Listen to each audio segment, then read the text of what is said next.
Police महासंचालक आलोक कुमार आणि cyber सुरक्षा विभागाचे पुलीस अधीक्षक राहुल गुप्ता हांच्यानी पत्रकार परिशद घेवन सायबर स्लेवरी प्रकरणात गोय पुलिसांनी केल्ल्या कामगिरीची माहिती दिली।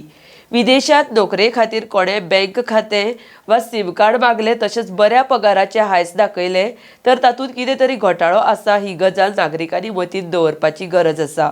विदेशात एजंटा मार्फत नोकरेक वतना नागरिकांनी खबरदारी पाळप म्हत्वाची आसा। कागदपत्रां तपासून व्यवहार करचो म्हूण पुलिसान सल्लो दिला। RDX गोवा खातीर पणजेच्यान Gautam Shirodkar. Cyber crime unit Goa police ने एक काफ़ी अच्छा इन्वेस्टिगेशन किया है। उसकी डिटेल्स आप लोगों के साथ शेयर करने के लिए बुलाई गई है। जैसा कि आपको ज्ञात होगा, कुछ दिन पहले भारत सरकार के प्रयासों से 549 इंडियन सिटीजन्स को थाईलैंड और कंबोडिया के बॉर्डर पे जो साइबर स्लेवरी कॉल सेंटर्स खुले हुए हैं वहाँ से रेस्क्यू करके लाया गया था। उसमें से एक सिटीजन गोवा का था। वो जब गोवा पहुंचा उसके बाद हम लोगों ने उससे बातचीत की और उसके आधार पर गोवा पुलिस ने एक केस रजिस्टर किया और उसकी इन्वेस्टिगेशन काफ़ी तेज़ी से चलाई गई, जिसके फलस्वरूप सबसे पहले हम लोगों ने बेंगलुरु से एक अक्यूज्ड को गिरफ्तार किया और जब उससे पूछताछ की गई तो उसमें 2 लोग और आइडेंटिफाई हुए और उसमें से एक बॉम्बे में लोकेट हुआ और वहाँ से हम लोगों ने उसको अप्रीहेंड किया। और इसमें मैं साइबर क्राइम पुलिस यूनिट की ये तारीफ़ करना चाहूँगा कि काफ़ी तेज़ी से इन्वेस्टिगेशन करते हुए उन्होंने एक फॉरेन नेशनल को आइडेंटिफाई किया जो कजाकिस्तान का रहने वाला है और चाइनीज़ ओरिजिन का है, और उसकी LOC भी तत्काल खुलवाई।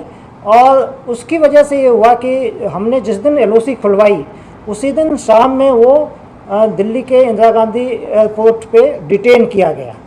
अगर वो LOC उस दिन नहीं खुलती तो शायद वो एस्केप करके चला जाता देश के बाहर। बाद में उसको किसी भी इन्वेस्टिगेटिंग एजेंसी के लिए ट्रैक करना और उसको वापस लाना एक मुश्किल कार्य होता। वो दिल्ली इमिग्रेशन पे उसको रोका गया था, उसका हमने LOC खुलवाया। जैसे ही हमको बेसिक डिटेल पता चली कि उसका पासपोर्ट नंबर क्या है, हमने उसका तुरंत LOC खुलवा दिया और उसी रात को पकड़ा गया, क्योंकि उसी रात को भाग रहा था वो। He was talking to people. It is still under investigation. Bangalore, Delhi, different parts of country. Yeah. Sir, ये रिक्रूटमेंट का जो इनका चल रहा है ये सारा ऑनलाइन है या कोई एजेंट वगैरह की और जुड़ा हुआ है? एजेंट्स का नेटवर्क है और ऑनलाइन ये स्काउट करते हैं, दोनों चीज़ें हैं। सर, गोवा में बहुत ऐसे एजेंट हैं जो कि उसका इन्वेस्टिगेट करेंगे क्या? हाँ बिल्कुल, हमने भी सर की डायरेक्शंस में हमने कई बार रिक्रूटमेंट एजेंट्स को पकड़ा है जो कि इलीगली चला रहे हैं अपनी एजेंसी और जो कि अनरजिस्टर्ड है। इनफैक्ट हमने परसों ही साइबर क्राइम ब्रांच में केस रजिस्टर किया जिसमें एक साउथ गोवा बेस्ड एक हमने आदमी को जो इन्वेस्टिगेशन ज्वाइन कराई है, क्योंकि उसने एंटीसिपेटरी बेल ले लिया था। इसके पहले भी हमने और भी लोगों को ऐसे अरेस्ट किया है, केस रजिस्टर किया है। कई बार हमने एडवाइजरी जारी की है।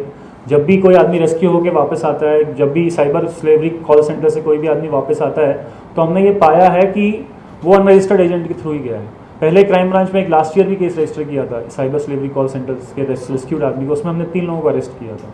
तो ये कार्रवाई चलती रहती है कंटिन्यूसली। इनफैक्ट हमने डिस्ट्रिक्ट SPs और बीट स्टाफ सबको, PIs को कई बार हमने ब्रीफ किया है कि आप जाके चेक कीजिए आपके एरिया में जो भी रिक्रूटमेंट एजेंट हैं, अगर वो रजिस्टर्ड नहीं है तो उसके खिलाफ एक्शन लीजिए। हाँ, ये इमिडिएटली जैसे ही इस केस पे हमने काम करना शुरू किया तो I4C जो MHA की टास्क फोर्स है साइबर क्राइम से निपटने के लिए, उसमें यूजुअली उनसे हमें बहुत सहयोग मिलता है और बहुत चीज़ों में ब्रेक थ्रू उनके जो इंसाइट्स होते हैं और इनपुट्स होते हैं उनसे हमें मिलता है। तो उनसे लगभग तकरीबन हर केस में हमें मदद मिलती है और इस केस में भी उनसे मदद मिली है।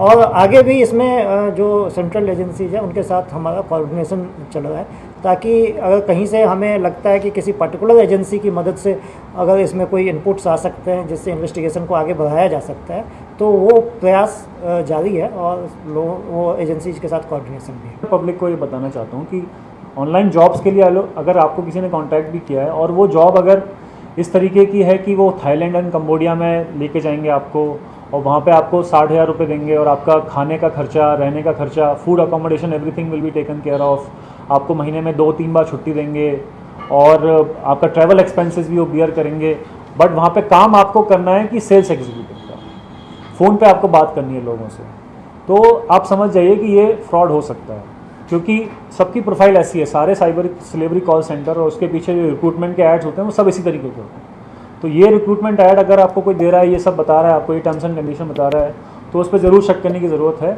और डबल वेरीफाई कीजिए। ऐसा जॉब अगर कोई है तो वो मोस्ट लाइकली इलीगल होगा।